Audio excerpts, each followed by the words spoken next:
Hi ಎಲ್ಲರಿಗೂ ನಮಸ್ಕಾರ. Sai healthy ಕಿಚನ್ಗೆ ಸ್ವಾಗತ. ನಾನು ಒಂದು healthy and tasty mutton pulao ಮಾಡ್ತಾಯಿದ್ದೀನಿ. ಪಲಾವ್ ನಿಮಗೆ ಇಷ್ಟ ಆದಲ್ಲಿ ಲೈಕ್ ಮಾಡಿ, ಶೇರ್ ಮಾಡಿ, ಕಮೆಂಟ್ ಮಾಡಿ ಮತ್ತು ನಮ್ಮ ಚಾನಲ್ಗೆ ಸಬ್ಸ್ಕ್ರೈಬ್ ಆಗಿ. ಒಂದು ಅರ್ಧ ಟೇಬಲ್ ಸ್ಪೂನಷ್ಟು ಕಾಳು ಮೆಣಸು ಮತ್ತು ಶುಂಠಿ ಬೆಳ್ಳುಳ್ಳಿ ಮತ್ತು ಪುದೀನ ಮತ್ತು ಕೊತ್ತಂಬರಿ,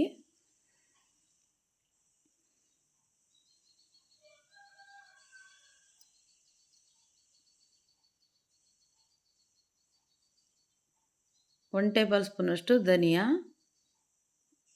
ಮತ್ತು ಚಕ್ಕೆ ಲವಂಗ ಗ್ರೀನ್ ಪೇಸ್ಟ್ನ ರೆಡಿ ಮಾಡ್ಕೊಳ್ಬೇಕು ಈ ಥರ.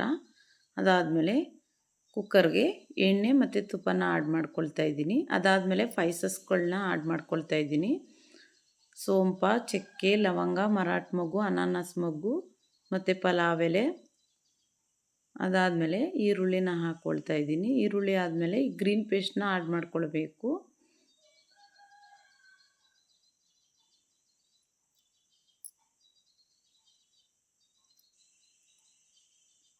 ಇವಾಗ ಒಂದು ಟೊಮೊಟೊನ ಸಣ್ಣದಾಗಿ ಹೆಚ್ಚಿ ಆಡ್ ಮಾಡ್ಕೊಳ್ತಿದ್ದೀನಿ ಮತ್ತು 1 ಸ್ಪೂನಷ್ಟು ಹಳದಿ ಪೌಡರ್ನ ಹಾಕಿ ಚೆನ್ನಾಗಿ ಮಿಕ್ಸ್ ಮಾಡ್ಕೊಳ್ಬೇಕು.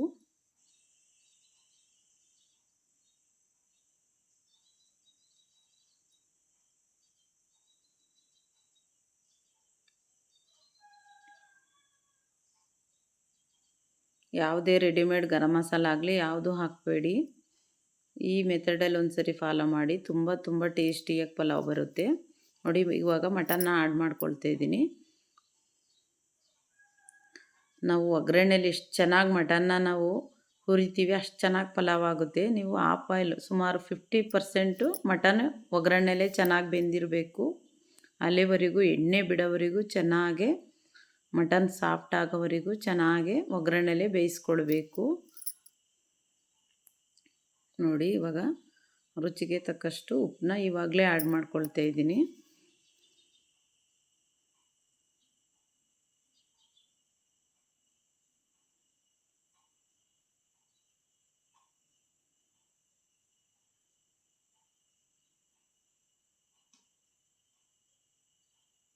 ಇವಾಗ ಲಿಡ್ನ ಕ್ಲೋಸ್ ಮಾಡಿ ನಾವು 50% ನಾವು ಇದರಲ್ಲೇ ಹಾಫ್ ಬಾಯ್ಲ್ ಮಾಡ್ಕೊಳ್ಬೇಕು ಮಟನ್ನ. ನೋಡಿ ಚೆನ್ನಾಗಿ ಸಾಫ್ಟ್ ಆಗಿದೆ, ಎಣ್ಣೆ ಎಲ್ಲ ಬಿಟ್ಕೊಂಡು ಚೆನ್ನಾಗಿ ಮಟನ್ನು ಬೆಂದಿದೆ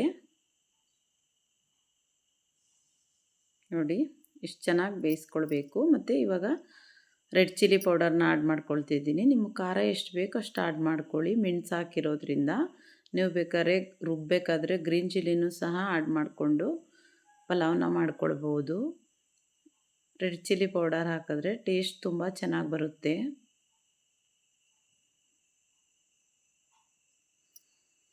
ಇವಾಗ 2 ಲೋಟದಷ್ಟು ನೀರನ್ನ ಆಡ್ ಮಾಡ್ಕೊಳ್ತಾ ಇದ್ದೀನಿ. ಬಾಸುಮತಿ ರೈಸ್ ಆಗಿರೋದ್ರಿಂದ ನಾನು 1.5 ಲೋಟದಷ್ಟು ಬಾಸುಮತಿ ರೈಸ್ನ ತೊಗೊಂಡಿದ್ದೀನಿ. ಅದಕ್ಕೆ 2 ಲೋಟದಷ್ಟು ನೀರನ್ನ ಆಡ್ ಮಾಡ್ಕೊಳ್ತಾ ಇದ್ದೀನಿ. ಬಾಸುಮತಿ ರೈಸು ಉದುದ್ರಾಗಿ ಮೆದುವಾಗಿ ಬರಬೇಕು ಅಂದರೆ ನೀವು ನೀರನ್ನ ಕಡಿಮೆ ಆಡ್ ಮಾಡ್ಕೊಳ್ಬೇಕು. ಮಾಮೂಲಿ ಮನೆ ಅಕ್ಕಿ ಆದರೆ ಜಾಸ್ತಿ ನೀರು ಕೇಳುತ್ತೆ. ಬಾಸುಮತಿ ರೈಸ್ ಆದರೆ ನೀರು 1.5 ಲೋಟಕ್ಕೆ ಅಕ್ಕಿಗೆ 2 ಲೋಟದಷ್ಟು ನೀರನ್ನ ಆಡ್ ಮಾಡ್ಕೊಂಡಿದ್ದೀನಿ. ಇವಾಗ ಚೆನ್ನಾಗಿ ಕುದಿ ಬರೋವರೆಗೂ ಇದ್ದು ಆಮೇಲೆ ಲಿಡ್ನ ಕ್ಲೋಸ್ ಮಾಡಬೇಕು ನೀವು. ನಾನು ಉಪ್ಪು ಆವಾಗಲೇ ಹಾಕಿರೋದ್ರಿಂದ ಉಪ್ಪು ಕರೆಕ್ಟಾಗಿದೆ, ಅದರಿಂದ ನಾನು ಉಪ್ಪು ಹಾಕಲ್ಲ ಇವಾಗ.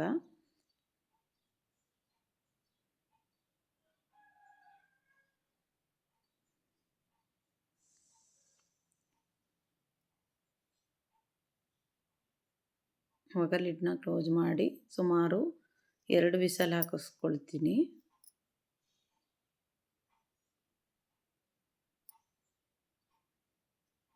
ಮಟನ್ ಪಲಾವ್ ಆಗಿರೋದ್ರಿಂದ ಮಟನ್ ಚೆನ್ನಾಗಿ ಬೇಯಬೇಕಲ್ಲ, ಅದರಿಂದ 2 ವಿಸಲ್ ಹಾಕಿಸ್ಕೊಳ್ಬೇಕು.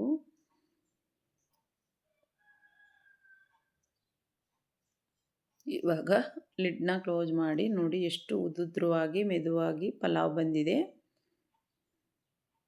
ತುಂಬ ಟೇಸ್ಟಿಯಾಗಿರುತ್ತೆ. ಒಂದು ಸರಿ ಟ್ರೈ ಮಾಡಿ. ಎಲ್ಲರಿಗೂ ಧನ್ಯವಾದಗಳು.